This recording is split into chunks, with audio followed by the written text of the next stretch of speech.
Hello everybody, I hope you're doing marvellously well, and of course please subscribe and hit the notification bell, and yes, you guessed it, you will be notified, hence notification. All right, so we are doing 5, you guessed it, 5 mastering bus tips. I went online and saw quite a few things and there was some good information, but I realized there wasn't really something where I compacted a lot of information in one video, which is what we like to do. We like to give you a lot of stuff. So I get asked about this all the time, so let's get stuck in. Here is a song that I actually recently put out as a course. It's a song by a band called Robert John and the Wreck, and it's a classic rock tune. It was recorded live in Sunset Sound, the full thing live.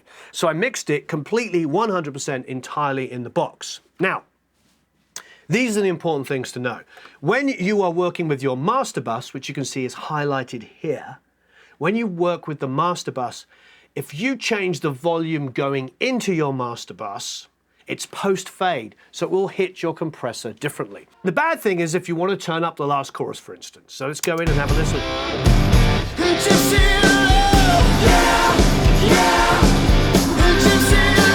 You see here, we're getting about between 1 and 2 dBs worth of gain reduction. Okay, I'll leave that out. The first thing in my chain that's compressing here is actually a IK Multimedia T-Rex. And let's have a listen. About 2, almost 3 dB at times gain reduction. So if I want that last section to be quote unquote louder, let's just say I turn it up, I don't know, 1.5 dB. I want a big leap. See what happens to our, here it comes. Now I've got, now instead of like 1.5 to occasional 3 dB, now I've got like nearly 3 dB coming up to 4 dBs worth of compression. And that can be useful. But ultimately, if you're mixing a track, mixing through mix bus compression and mix bus EQ, mix bus limiting, that's not really a good thing because it's not making the song feel any bigger, it's just compressing it more. And sometimes that's a cool feature, but I know really it's not going to do what I want it to do. So one of these ways that we could adjust the output is to use the plugin itself. So as you can see, we're printing pretty hot. We're close to mastering level here. Each plugin has a different way of automating, but this one, for instance, we could come along and we could go, okay, here's the L2, let's go to the ceiling slider, the output ceiling, and hit OK, and go in Pro Tools to the slider ceiling, which is the moment it's set to 0, and just turn it down. Turn it down like, I don't know, let's say a dB all over. Then, when we come to that last chorus, there I want it to come up after the fill on the way out. And then I can just literally pinpoint it there and turn that up. And so we'll get this.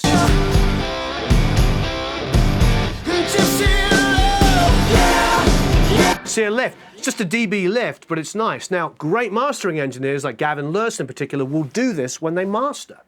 I know Rick Rubin, when he goes to all the different mastering engineers he uses, gets people to do this as well. I've heard that story from many mastering engineers. So you could get there and automate just doing that. I've seen people describe it by having multiple buses and then feed this and do that and blah, blah, blah. That's a lot of stuff to do when really you can just go to your output ceiling on whatever your last plugin is and do that.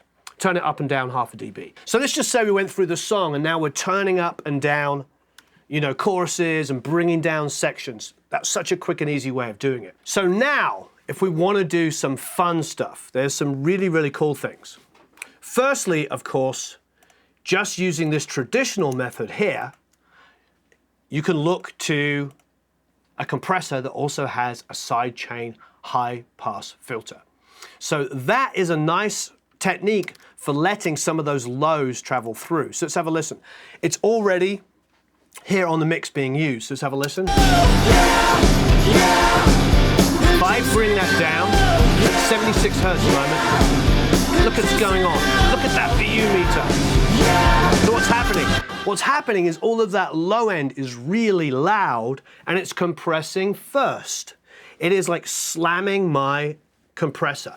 Now if I default it or bring it back to where it was at 76, the low end is passing through and the compression is starting to happen above 76 Hertz. So it's letting so much more low end breathe. Now, after that, of course, we've got an L2, a limiter at the end controlling it. But look, so if you have compressors on your master bus that have a sidechain high pass filter, just try it. It can completely revolutionize your mix.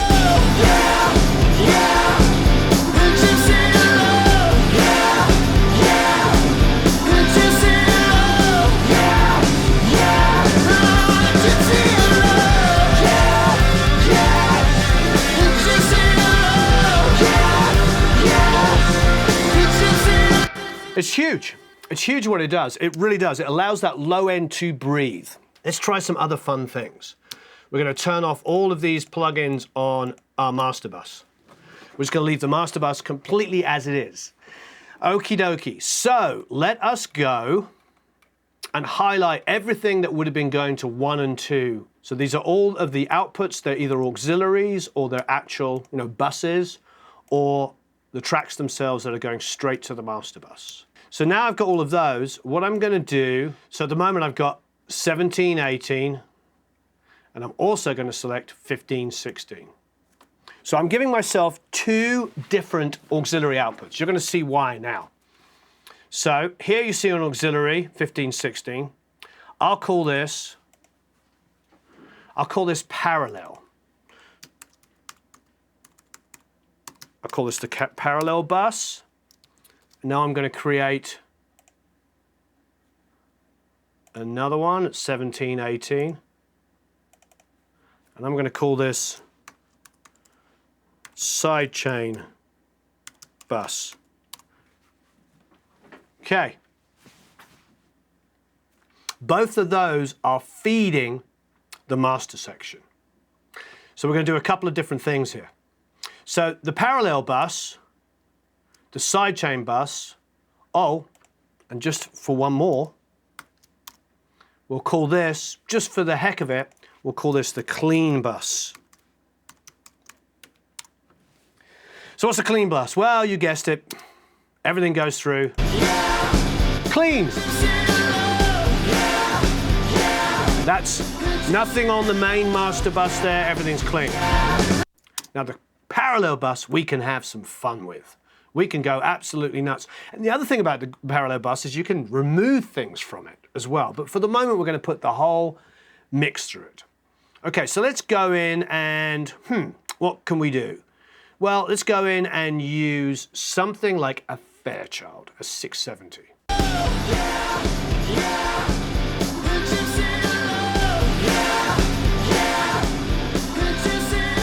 It's pretty destroyed, isn't it?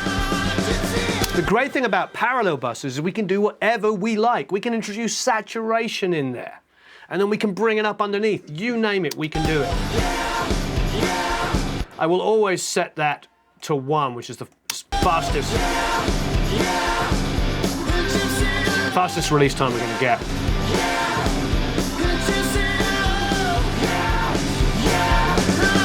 It's interesting, it's bringing out some of the transients.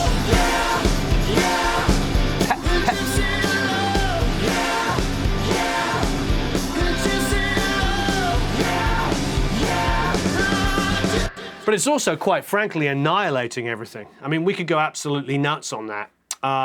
Maybe we will. Why don't we try and, why don't we go and do, as I was suggesting, put a little bit of, let's think. Yep, you guessed it, Sansa.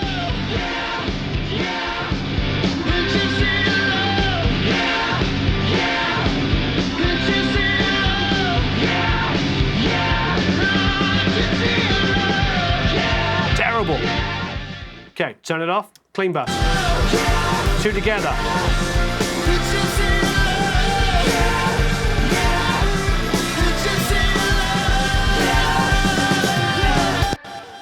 For a song like this, it's pretty nice. I had a song a few years ago that was a classic rock artist. People don't like it when I say who the classic rock artist is. They'll be like, it's your name dropping. But anyway, I was working with this big classic rock artist, and we had a song for Amnesty International, and they wanted it to be a single. So what we did is we mixed it, and when the classic rock artist heard it, he's like, it sounds so good, it sounds too good. And I ended up using, what's it called? The Culture Vulture. And just destroying it in a parallel way on a console and bringing it up underneath. So the same principle. I mean, on its own, that is just awful. It's cool. It's not going to win any awards. There, it's just dreadful, but...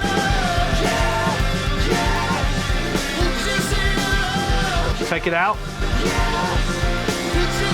So you can see what we're doing. We've got these two buses, and what's great about them is that's adding tiny amounts of energy. We can put all of our stuff back on we had before.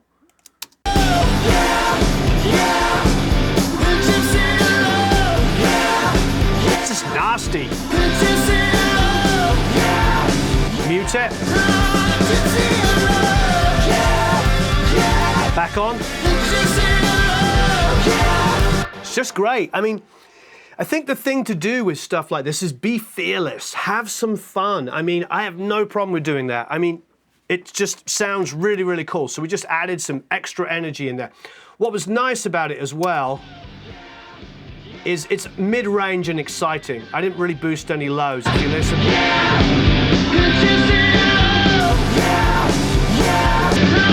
It destroys the low end, so we're not getting that competing. We don't necessarily have to high pass it. If you want, you could put a multi-band on it and control it, but I liked it like round about here.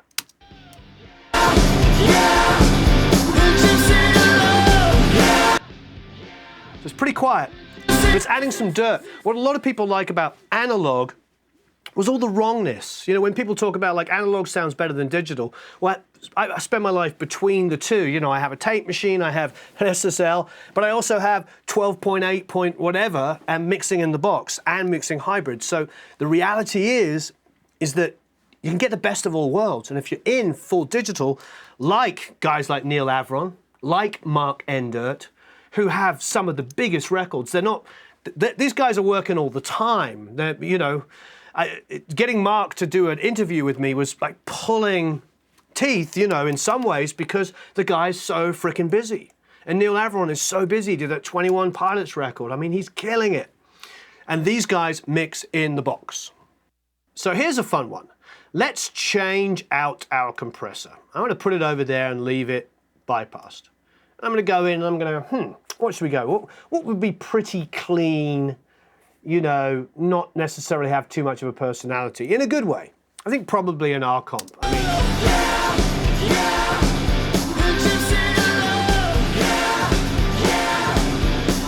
cool. So side chaining. We just demonstrated a compressor, the T-Rex one, that had the side chain built in. This is a Waves R comp. It's a pretty neutral compressor. We can get like, you know, the usual kind of like 2 or 3 dB. Let's go to a ratio.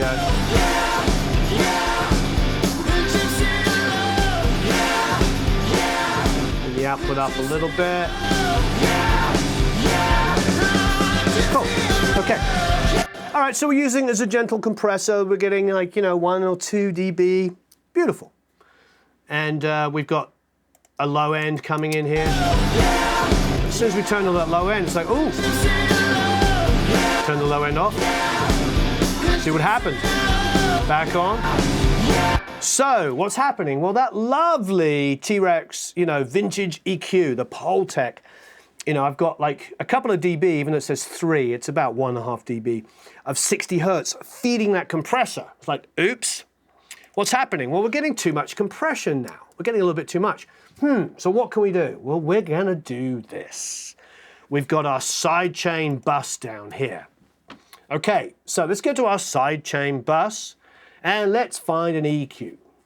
Let's find an REQ2, something else pretty neutral. Let's go up to, I don't know, let's go back to that 76 because we liked it. Okay.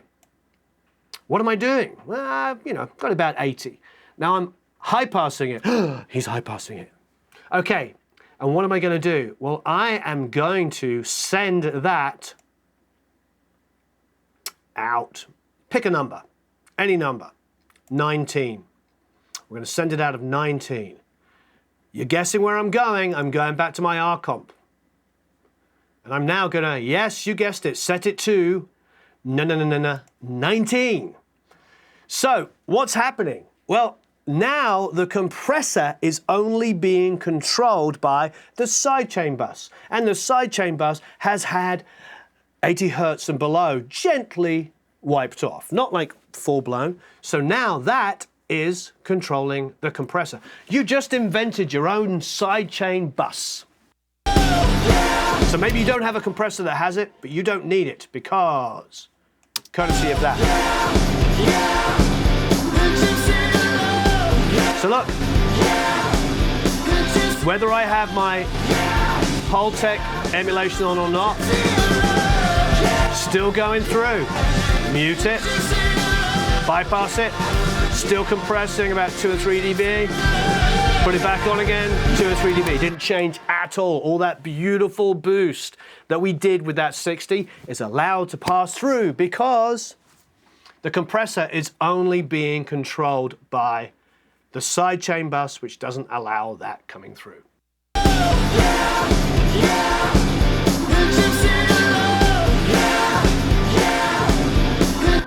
So fun. So you can build your own sidechain buses.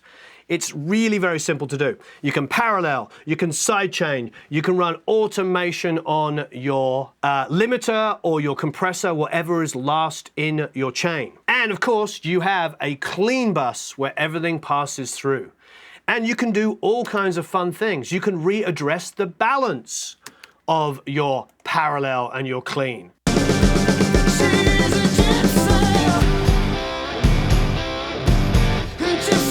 So this section here, highlight it.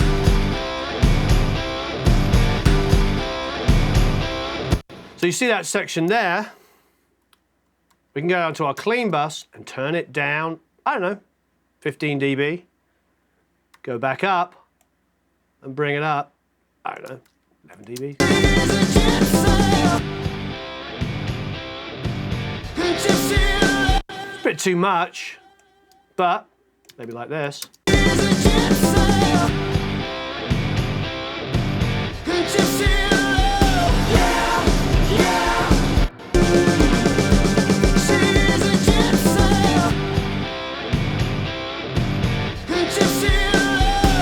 Totally crazy.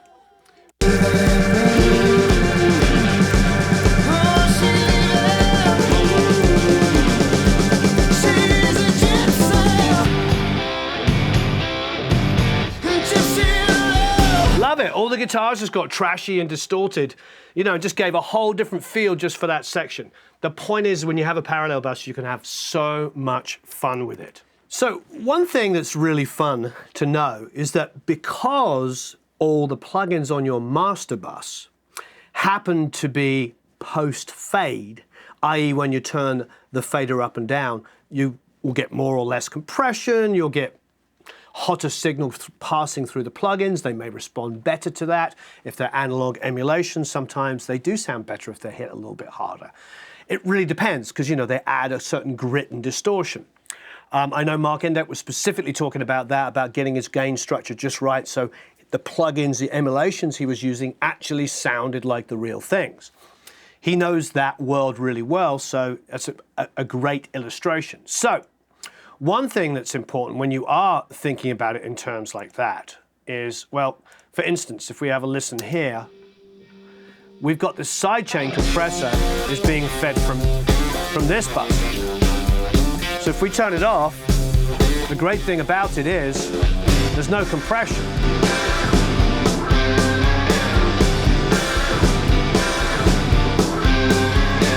So it does kind of mess around with this whole principle, because here we are, if we now got the L2, if we go back to volume on that, for instance,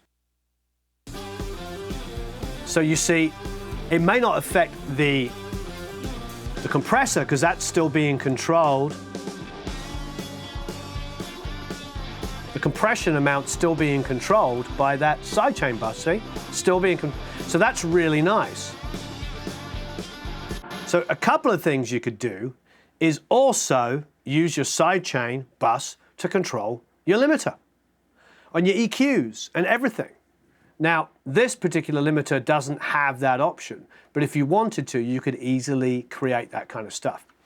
But it's a nice trick to choose how you want to do things. I think with limiting in particular, I might go to a different section of a song, like, you know, let's go to that second chorus. My mix is pretty even, I'll be honest. So here you're seeing about 2 dBs worth of gain reduction. You go to the first verse. It's pretty even. Now, what will happen sometimes when you get mixes where you get an enormous amount of guitars and basses, you know, the bass gets fatter and more distorted, a couple of extra guitars come in, the keyboards come in, the choruses will get significantly louder and denser. So don't be afraid also to automate your threshold. I've done that a lot of times where I'll automate the threshold so it isn't compressing as hard. You know, it's all about thinking like a mastering engineer does, quite often thinking that way, because you don't want to over destroy this this 2-bus mix that you've got going on. So for instance, it's difficult because my mix is actually very even. That was the whole point of doing this mix and showing people how to mix. See here, I got 1 to 2 dBs worth of gain in a loud section of the song. If I go to a verse, same amount of gain reduction. However, if for instance I didn't want that much gain reduction there, I could do this. I could go in and I could get my threshold slider and come down to threshold and automate it. Let's just say on the verses, I'm going to do a quick dumb one. Let's just say I want to bring it up, I don't know, 1.5 at an extra dB. It's more open. But I think in general what you'll end up wanting to do is taking choruses, which in this instance aren't being limited that heavily at all, just by the virtue of the way I mixed it. But let's just say I did want to open that up and make it feel louder still. I could bring it up that whole dB on a chorus, and you'll get this. Getting like 1 or 2 dB. It's not limiting at all. It's actually kind of nice. So there you go. Don't be afraid to automate your plugins. There I am automating the threshold, and the chorus got louder because it wasn't being hit as hard. However, you might like what the limiting's doing. So if you do like what the limiting's doing, go back to the first idea where you adjust your output ceiling, or do both. There is so many ways we can treat our master bus. That's why there's like, for me, it was like I wanted to get into like lots of detailed kind of ideas, because also you can automate your EQ. One of the very common tricks that a lot of guys do is this. So this will be our last little trick. Let's go to our pre-chorus here.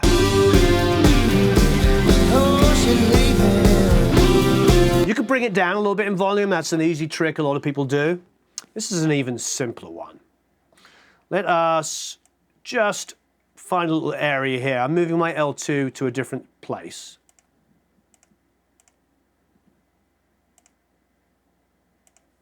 Still got all the automation written on it. But before I hit the L2, I am going to add an EQ.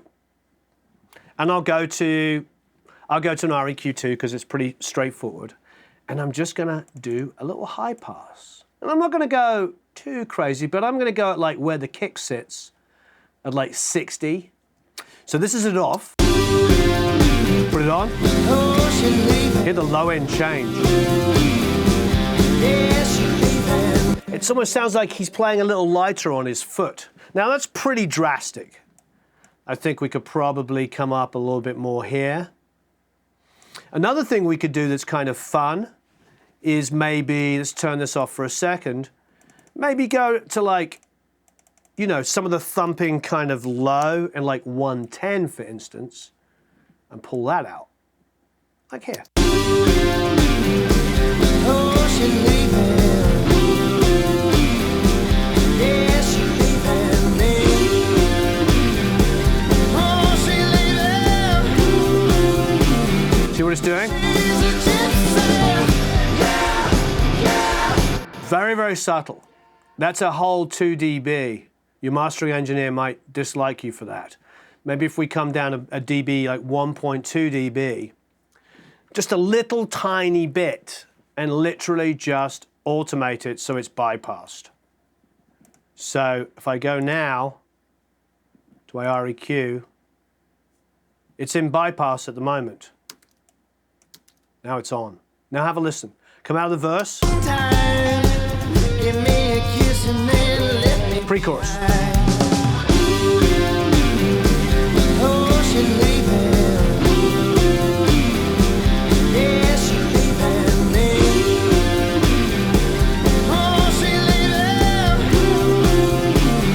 Chorus.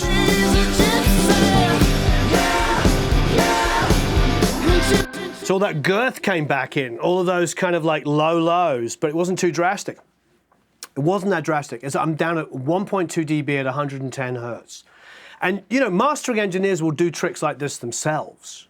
You know, I know guys that will do...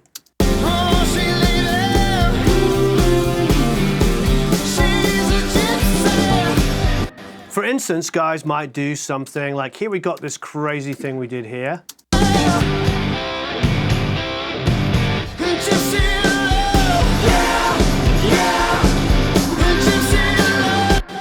We did that there, we could go. See, there would be a nice place to do it. That glack glunk, glack glunk. So why don't we come up here and turn it on here.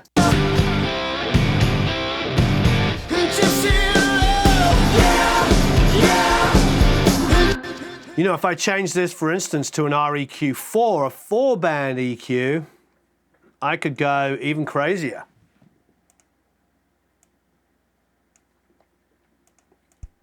Could maybe do something like that. And now, let's just go in here, turn on the master bypass again.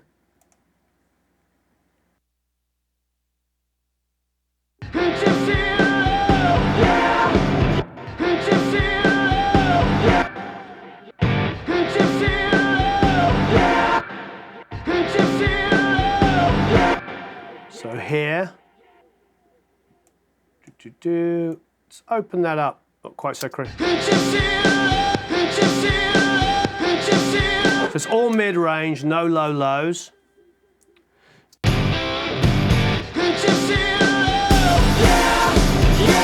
So it's subtle, but it's pretty aggressive. So I've gone distorted.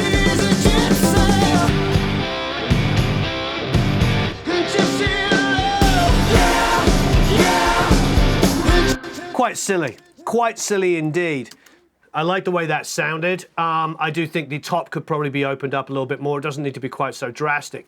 But it really made the low end come in. You could also continue the trashed out parallel sound up until there as well. But you see all of the different ways we can have fun doing things on our master bus. These days, it's so much easier to be so much more creative than it ever was before. And we have to be fearless. We have to have fun with this. These are the kind of things that all of the really great guys that I talk to, all of those incredible, the Shelley Yackases and the Jack Douglases, and these are the guys that were always doing these kind of things, and they were doing them in any way, shape or form. Another guy that comes to mind is Roy Cicala. Look him up. He would do stuff with John Lennon like on Mind Games with delays and all kinds of weird phasing effects and all kinds of craziness that just sounds so unique. And they were doing it on analog gear and on consoles, and now we can have some fun with this kind of stuff. Anyway, as ever, please subscribe, hit the notifications bell, and you'll be notified. Thank you ever so much for watching. That was a lot of fun. I really, really enjoyed doing these. And please leave a bunch of comments and questions below, and also give me ideas of what you do on your mix bus. Have a marvelous time.